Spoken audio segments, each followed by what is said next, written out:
Que faire lorsque nous sommes attaqués, opprimés ou découragés? C'est la question à laquelle on va répondre aujourd'hui. On va prier aussi pour ça. Et la parole de Dieu nous donne bien sûr des promesses par rapport à ces situations qu'on peut traverser. Et comme on le disait hier, je ne sais pas quelle situation vous pouvez traverser en ce moment, mais Dieu sera le plus fort. Si vous mettez votre confiance en lui, c'est sûr, il agira. Et vous êtes peut-être, je ne sais pas, en Côte d'Ivoire, en Belgique, en France, au Canada, au Cameroun. Je ne sais pas dans quel pays vous vous trouvez. Je ne sais pas dans quelle ville vous vous trouvez. Je ne sais pas dans quelle maison, dans quelle situation, dans quel appartement vous vous trouvez. Je ne sais pas si vous êtes à la rue, si vous avez de l'argent ou pas d'argent, mais je sais une chose, c'est que Dieu est sur son trône, Jésus-Christ est assis à la droite de Dieu et il nous a laissé le puissant Saint-Esprit, celui qui ressuscitera notre corps lorsque nous allons mourir, si le Seigneur n'est pas venu avant ce temps-là. Il nous ressuscitera par sa puissance glorieuse, par le Saint-Esprit, et ce Saint-Esprit nous a été donné. Lorsqu'on passe par des temps difficiles, souvent la première chose qu'on va faire, c'est bien sûr, on va demander au Seigneur d'agir, on va demander au Seigneur de travailler dans nos situations. Et il y a un passage dans Galates au chapitre 5, au verset 7, qui nous dit « Vous couriez si bien, qui vous a arrêté, vous a détourné de l'obéissance à la vérité ?» Il y a des temps, nous sommes là, nous marchons avec le Seigneur, tout va bien, on est fidèle à Dieu, on vit des choses avec le Seigneur et tout à coup, il y a quelque chose qui vient nous arrêter. Ici, dans ce contexte, c'était des doctrines religieuses qui essayaient de revenir, c'était des doctrines légalistes, quelque chose qui empêchait le peuple de Dieu d'avancer. Mais il y a parfois des choses dans notre vie qui viennent nous arrêter, qui viennent nous empêcher de courir. Au lieu de courir, on est en train de marcher. Ou au lieu de courir, on est assis. Au lieu de courir, on est là en train de pleurer sur notre sort, sur notre situation. Et l'apôtre dit, mais qui vous a arrêté? Vous couriez si bien, qu'est-ce qui vous a arrêté? Et parfois, quand on a des situations difficiles, on ne prend pas le temps de mettre le doigt sur la source du problème. Avoir un problème d'argent, manquer d'argent, ce n'est pas forcément la source du problème. Manquer d'argent, c'est le fait, c'est peut-être la conséquence d'un problème qui est caché sous terre. Il y a des choses qui sont cachées sous terre et nous, on voit les choses au-dessus de la terre. Lorsque vous connaissez peut-être cette histoire avec le Titanic, il y avait peut-être quelque chose qui était à la surface, mais en tout cas, ce qui a frappé le Titanic, ce grand paquebot, ce grand bateau, c'était ce qu'il y avait sous la mer. Et des fois, on regarde avec nos yeux naturels et on voit les choses auxquelles je manque d'argent, auxquelles je suis malade. J'ai ceci dans ma vie. Mais peut-être ce n'est pas ça la source. Il y a parfois une source. Et ici, l'apôtre continue, il dit, mais une telle influence ne vient pas, en tout cas, de celui qui vous a appelé. Ne dit-on pas, il suffit d'un peu de levain pour faire lever toute la pâte? Pour moi, voici l'assurance que j'ai à votre sujet à cause du Seigneur, vous ne penserez pas autrement que moi. Mais celui qui jette le trouble parmi vous, quel qu'il soit, recevra son châtiment. En ce qui me concerne, frères, si je prêchais encore la nécessité de se faire circoncire, pourquoi continuerait-on encore à me persécuter, etc. Et ici, l'apôtre Paul va parler d'une situation où les gens voulaient remettre les disciples dans la loi. Et il dit, il suffit d'un peu de levain pour faire lever toute la pâte. Et là, il parle déjà de ce qui va arriver à celui qui nous trouble. Il recevra son châtiment. Je ne sais pas par quoi vous avez été troublé, mais il y aura un châtiment pour celui qui essaie de vous troubler. Et l'apôtre dit qu'il suffit d'un peu de levain pour faire lever toute la pâte. On peut voir un grand gâteau et on peut oublier ce levain qui a été mis dans ce gâteau et qui a fait tout lever. Parfois, il y a un grand problème qui est là, mais il y a eu un peu de levain. Il y a eu un peu d'ivraie qui a été mélangé au blé. Et quand on passe par des situations difficiles, ça peut être des attaques, ça peut être quand on se sent opprimé, découragé. Il faut aller voir quelle est la source de ce problème. Et dans Luc au chapitre 21, au verset 34, Jésus a dit « Prenez garde à vous-même pour que vos esprits ne s'alourdissent pas, dans la version Semeur, à force de trop bien manger, de trop boire et de vous tracasser pour les choses de la vie. Sinon, ce grand jour vous surprendra tout à coup. » Et parfois, nous sommes là dans la bénédiction, dans l'opulence, dans la bénédiction au terme financier, ou même la bénédiction au niveau de notre santé. Et nos esprits s'alourdissent ou s'apesantissent. et finalement, on ouvre des portes à l'ennemi. Puisqu'on n'est plus vigilant, puisqu'on n'est plus là où le Seigneur nous avait dit d'être, on se refroidit. Et parfois, on est surpris en se refroidissant spirituellement. On est devenu de plus en plus froid, de plus en plus tiède, et tout à coup, l'attaque arrive. Jésus dit qu'il y a un temps qui va arriver, des jours difficiles, et il dit « Prenez garde à vous-même, pour que vos esprits ne s'apesantissent pas, pour que vos esprits ne s'alourdissent pas, à cause de la bénédiction, de trop bien manger, de trop bien boire, ou à cause des tracas de la vie. » Parfois, il y a des choses qui sont là dans nos vies. Ça peut être ce qu'on appelle la bénédiction financière. Ça peut être aussi des soucis, des difficultés. Et à cause de ces petites choses dans nos vies, on oublie le principal. Rappelez-vous l'histoire de Marthe et Marie. Il y en a une qui était là et elle était affairée aux choses de la vie, aux choses de la maison. Mais il y en a une qui a choisi la bonne part et c'est celle qui s'est présentée aux pieds du Seigneur pour l'entendre, pour l'écouter. Il faut être vigilant. Il faut veiller, parce que lorsque ce jour difficile arrive, si nous n'avons pas pris le temps de prier, si nous avons passé une semaine sans prier, si nous avons passé 2 semaines sans entrer dans ce lieu d'intimité, il va arriver un moment où notre esprit va s'alourdir, s'apesantir. Et petit à petit, il y a un peu de levain qui va entrer en nous, un peu de doute, un peu de découragement. On entendra des petites paroles ici et là. Peut-être on n'y prend pas attention, mais parce que nous ne sommes pas forts spirituellement, parce que nous n'avons pas prié dans l'esprit, il y a des paroles qui auront des conséquences sur nous. Il y a peut-être même parfois, on est là et il y a un film qui passe loin de nous, où on est invité par des gens, ils regardent quelque chose. Il y a une parole que peut-être notre âme n'a pas eu le temps de comprendre, peut-être de réfléchir, de se saisir, mais quelque part notre pensée a capté quelque chose. Et dans ce monde, il y a tellement d'esprits méchants. Nous sommes dans le monde où il y a le Dieu de ce siècle qui est là pour aveugler l'intelligence des gens. Il y a tellement d'oppression dans ce monde et c'est pourquoi Jésus a dit « Prenez garde à vous-même ». Jésus dit à son peuple « Prenez garde à vous ».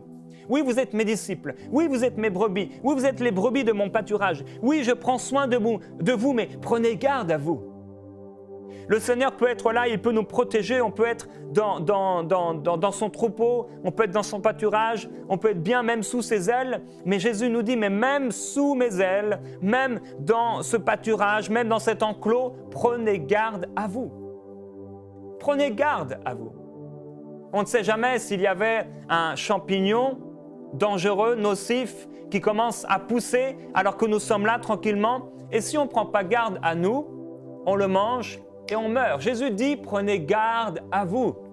Faites attention, soyez vigilants. Il faut être vigilant. Il faut faire attention. Est-ce que vous êtes en train de vous refroidir spirituellement? Depuis combien de temps n'avez-vous pas prié sérieusement? Depuis combien de temps n'avez-vous pas pris vraiment les choses du Seigneur à cœur? Et il y a parfois justement des choses comme ça qui arrivent dans notre propre vie parce que nous sommes en train de perdre la foi. Parce que nous sommes en train de perdre notre assurance. Et 2 Corinthiens 13, 5 dit « Faites donc vous-même votre propre critique et examinez-vous pour voir si vous vivez dans la foi. Ne reconnaissez-vous pas que Jésus-Christ est en vous, à moins peut-être que cet examen ou cette épreuve n'aboutisse pour vous à un échec. » L'apôtre nous dit par le Saint-Esprit de nous sonder nous-mêmes, de nous examiner. La première chose qu'on fait parfois lorsqu'on est attaqué ou lorsqu'on est opprimé ou découragé, lorsqu'il y a un souci dans notre vie, on commence à prier. Mais la Bible nous dit de nous examiner. Des fois, il y a des choses qui arrivent dans notre vie et nous sommes nous-mêmes la source de cette chose, de ce problème qui arrive. Et dans ce cas-là, Dieu nous dit de nous examiner. Il faut savoir être vigilant, savoir regarder en nous-mêmes, est-ce que je suis dans la foi? Est-ce que je suis au bon endroit? Est-ce que je suis en train de faire la bonne chose? Parfois, des gens tombent malades parce qu'ils sont au mauvais endroit. Parfois, des gens tombent malades parce qu'ils ne sont pas en train de faire ce que le Seigneur leur avait demandé de faire. Parfois, il arrive des difficultés dans notre vie parce que nous ne sommes pas au bon endroit ou parce que nous ne faisons pas la bonne chose ou parce que peut-être nous faisons les bonnes choses mais nous ne faisons pas la chose principale, une chose que le Seigneur a mis dans notre vie, que le Seigneur a déposé sur notre vie, quelque chose qu'on doit faire. Jean a dit dans 1 Jean 2,1 « Mes petits enfants, je vous ai écrit ces choses afin que vous ne péchiez point. Et si quelqu'un a péché, nous avons un avocat auprès du Père, Jésus-Christ le juste. » Effectivement, si vous vous examinez, si vous vous sondez aujourd'hui dans la prière, dans ce temps qu'on aura ensemble, si vous sondez votre cœur et que vous dites au Seigneur « Mais voilà, est-ce qu'il y a quelque chose de mauvais dans ma vie? Est-ce que peut-être cette situation, c'est parce que je suis en train de faire une mauvaise chose ou je ne suis pas en train de faire la bonne chose? » Et si le Seigneur vous parle, si votre témoignage intérieur vous parle, si le Saint-Esprit met la lumière sur quelque chose, alors vous avez un avocat auprès du Père, Jésus-Christ le juste. Jésus dit dans Luc 21, 19, « En tenant bon, vous parviendrez au salut. » Et il faut qu'on tienne ferme. On doit tenir ferme comme les rochers qui sont là, au bord de la mer. Oui, peut-être qu'à force des années, à force des centaines et des milliers d'années, peut-être que la mer commence un peu à attaquer le roc, mais le roc est tellement puissant qu'il est encore là. Il a été formé peut-être par les épreuves de la vie, comme parfois on est formé par les épreuves de la vie, par les difficultés. Et dans ces épreuves, lorsqu'on laisse le Saint-Esprit agir, c'est lui-même qui nous modèle et c'est lui-même qui nous forme. Mais nous sommes forts et solides. Et Jésus a dit que celui qui construit sur lui, il est tellement solide. La maison de celui qui est construit sur le Seigneur est solide. Nous sommes construits sur le roc. Et il faut qu'on bâtisse notre vie sur le roc. Dans Hébreux, au chapitre 11, au verset 1, il est écrit encore comme un avertissement pour notre vie spirituelle. La foi est une façon de posséder ce qu'on espère. C'est un moyen d'être sûr des réalités qu'on ne voit pas. C'est parce qu'ils ont eu cette foi que les hommes des temps passés ont été approuvés par Dieu. Au verset 4, « Par la foi, Abel a offert à Dieu un sacrifice meilleur que celui de Caïn. Grâce à elle, il a été déclaré juste par Dieu, qui a témoigné lui-même qu'il approuvait ses dons. Et grâce à elle, Abel parle encore bien que mort. » Au verset 5, « Par la foi, Enoch a été enlevé auprès de Dieu pour échapper à la mort. Et on ne le trouva plus parce que Dieu l'avait enlevé. En effet, avant de nous parler de son enlèvement, l'Écriture lui rend ce témoignage. Il était agréable à Dieu. » Et c'est tellement important de pouvoir être agréable à Dieu. Et comment nous sommes agréables à Dieu, c'est en étant dans la foi. Et lorsque nous sommes dans la foi, comment Noé a manifesté sa foi? Comment Abel a manifesté sa foi? C'est en faisant quelque chose. En faisant ce que le Seigneur avait mis dans leur cœur, au plus profond de leur cœur. Noé a manifesté sa foi en construisant cette arche, alors que rien ne disait qu'un déluge allait arriver, alors que c'était une pure folie financière, que c'était une pure folie familiale, que c'était une pure folie pour son couple, que c'était une pure folie par rapport au monde. Il a commencé à construire cette arche et il a commencé pendant 1 an, pendant 2 ans, pendant 3 ans, pendant 5 ans, pendant 10 ans et au-delà, pendant des années, à construire quelque chose dont il ne voyait pas l'achèvement, dont il ne voyait pas le but de tout cela. Il ne voyait rien, mais il continuait à le faire. Il a démontré sa foi. Enoch a été tellement agréable au Seigneur, il a démontré sa foi. Et il faut que vous continuez à marcher par la foi. Il faut qu'on continue à marcher par la foi. Il faut qu'on continue, mes frères et sœurs. Il faut qu'on persévère. Dieu nous appelle à la persévérance. Jésus nous appelle à persévérer avec lui. Il dit dans Luc au chapitre 22 et au verset 36, « Restez sur vos gardes et priez sans relâche, que Dieu vous donne la force d'échapper à tout ce qui doit arriver et de vous présenter debout devant le Fils de l'homme. » Ou encore, restez sur vos gardes et priez sans relâche, afin que Dieu vous donne la force d'échapper à tout ce qui doit arriver et de vous présenter debout devant le Fils de l'homme. Il faut qu'on paraisse debout devant lui. Et la Bible nous interpelle en disant « Considérez celui qui a enduré de la part des pécheurs une telle persécution, afin que vous ne vous fatiguiez pas, que vous ne vous découragiez pas, l'âme fatiguée ou l'âme découragée, l'âme lassés. Parfois, notre âme est lassée. Parfois, elle est découragée. Parfois, on n'a pas envie de prier. Parfois, on a envie de se morfondre. Parfois, on a envie de regarder toutes les choses ténébreuses. On a envie de regarder toutes les choses qui ne vont pas. On a envie de s'apitoyer sur nous-mêmes. Et le Seigneur nous dit, gardez courage parce que j'ai vaincu le monde. Restez sur vos gardes et priez sans relâche. Il faut qu'on prie sans relâche. Jésus dira à ses disciples, vous êtes restés fidèlement avec moi au cours de mes épreuves. Il faut que sans relâche, frères et sœurs, sans relâche, on prie. Il faut que sans relâche, sans le moindre relâchement, nous continuons de prier. Et c'est ce qu'on va faire aujourd'hui. On va continuer de prier sans relâche, avec persévérance. Continuez à prier avec moi dans cette émission. Continuez à prier quotidiennement. Et au-delà de cette émission, qui n'est pas spécialement vraiment une émission, pour moi ce n'est pas une émission.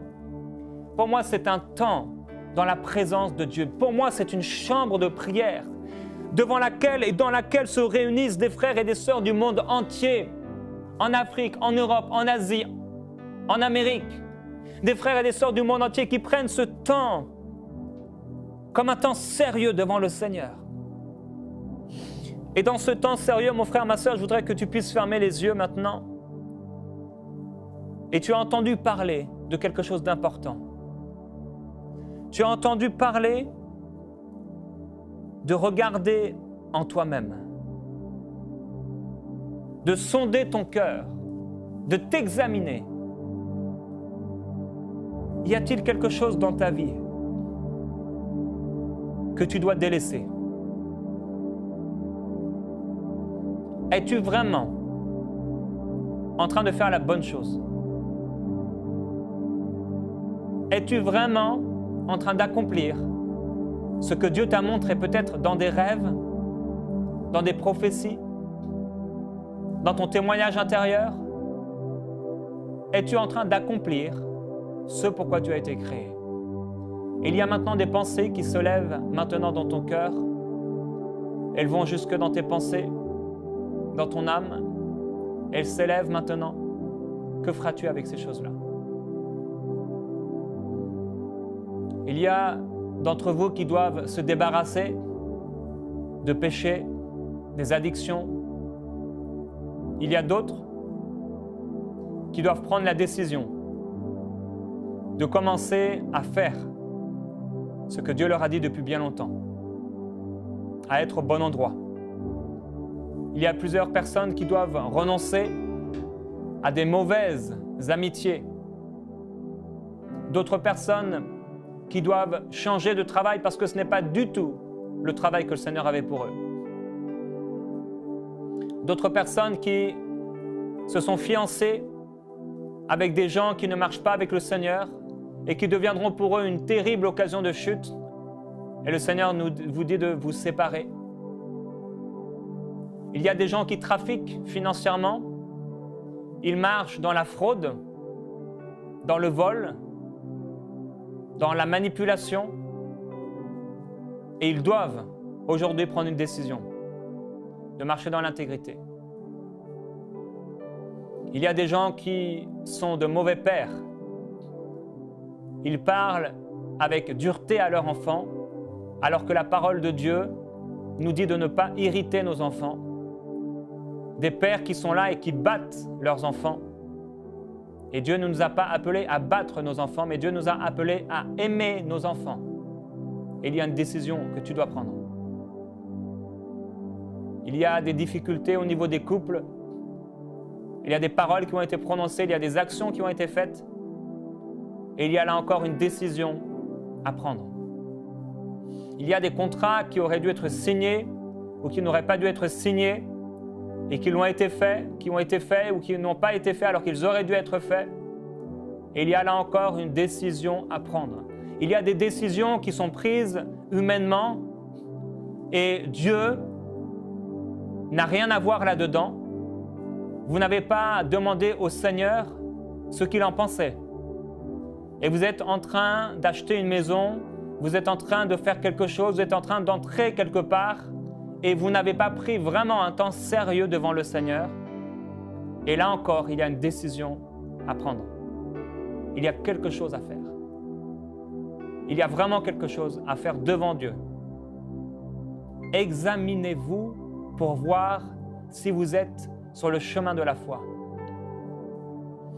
Examinez-vous pour voir si vous êtes dans la foi. Par rapport à votre vie, par rapport à votre appel. Est-ce que vous êtes encore dans la foi?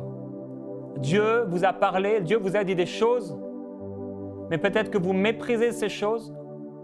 Et comment vous les avez méprisées? C'est en les oubliant, c'est en les dissimulant. Vous avez caché votre talent dans la terre et vous ne faites rien avec ce talent parce que vous avez une mauvaise image de Dieu. Vous êtes comme cet homme qui pense avoir un méchant, un maître dur, qui vient récolter ce qu'il n'a pas semé, ce qu'il n'a pas planté.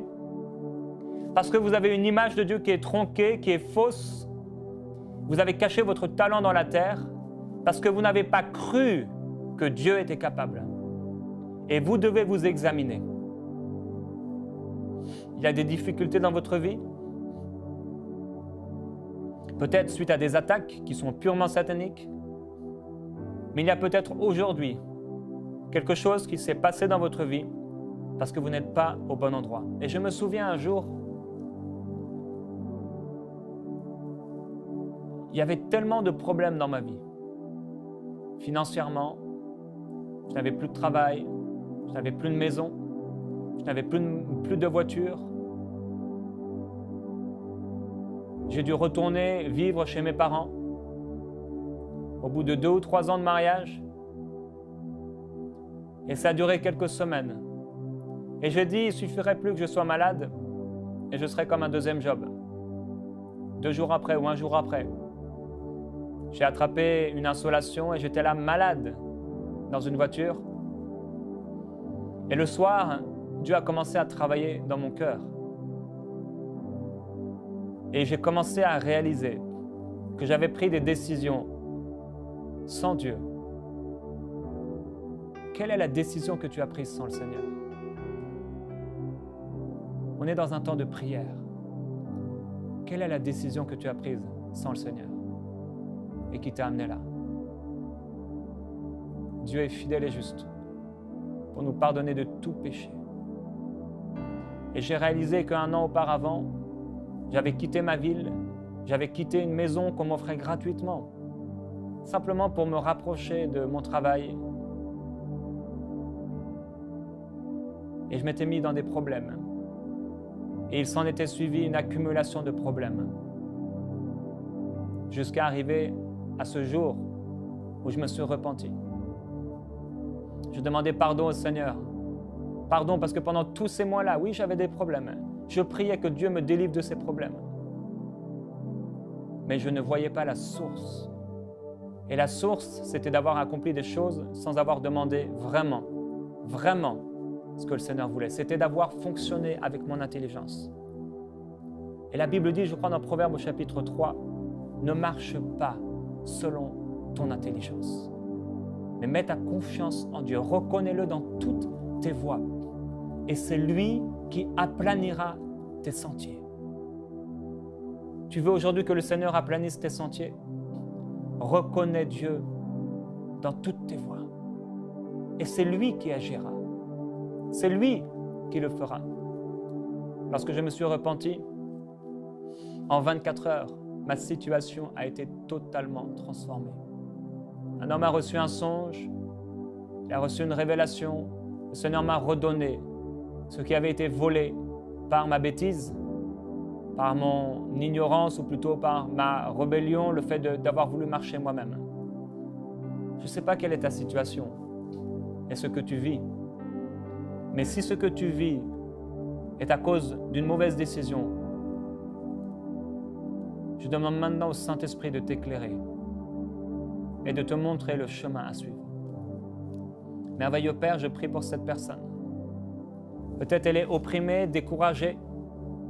Peut-être même qu'elle est devenue dépressive à cause du fait qu'elle ne t'a pas reconnu. Et aujourd'hui, Père, nous voulons prendre ce temps de nous examiner. Parce qu'on peut prier, prier et prier Mais tu nous dis dans ta parole de nous examiner pour voir si nous sommes encore sur le chemin de la foi. Et merveilleux Père, Dieu de gloire, merveilleux Saint-Esprit, toi le Père des Lumières, toi l'Esprit de vérité, je te demande s'il te plaît, merveilleux Saint-Esprit, de parler à cette personne et de l'éclairer de ta glorieuse lumière. Tu es grand et glorieux, grand et puissant, et le Seigneur vous donne le moyen d'en sortir. Père, je prie, merci pour ton pardon, pardonne-les.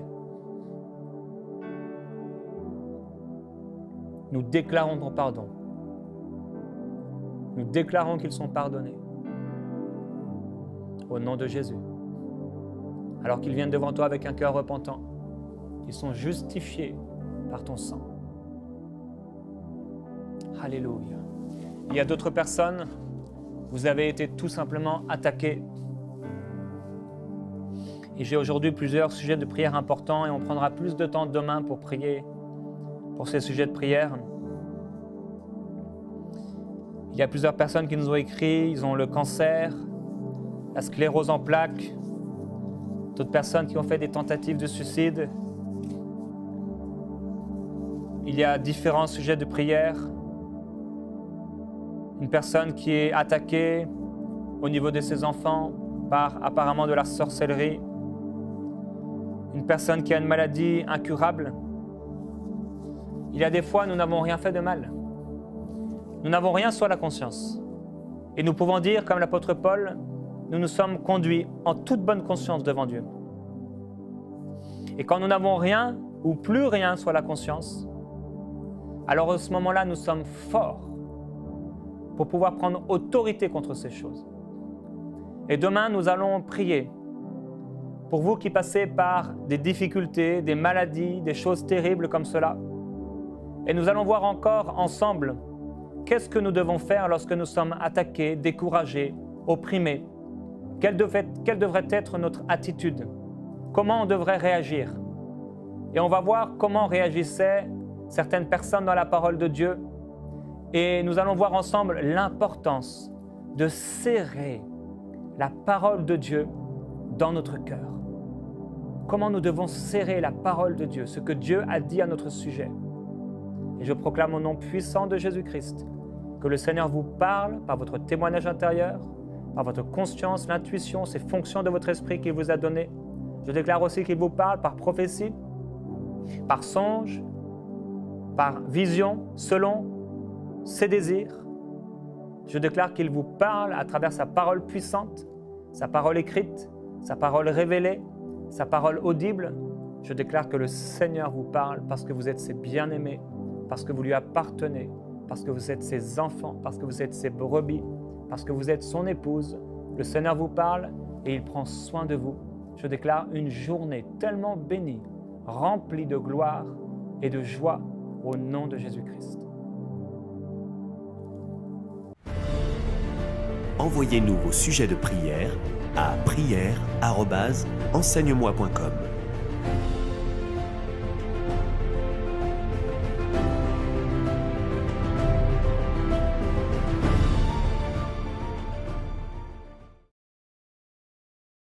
Cette émission est rendue possible grâce au précieux soutien des partenaires d'Enseigne-moi Canal International.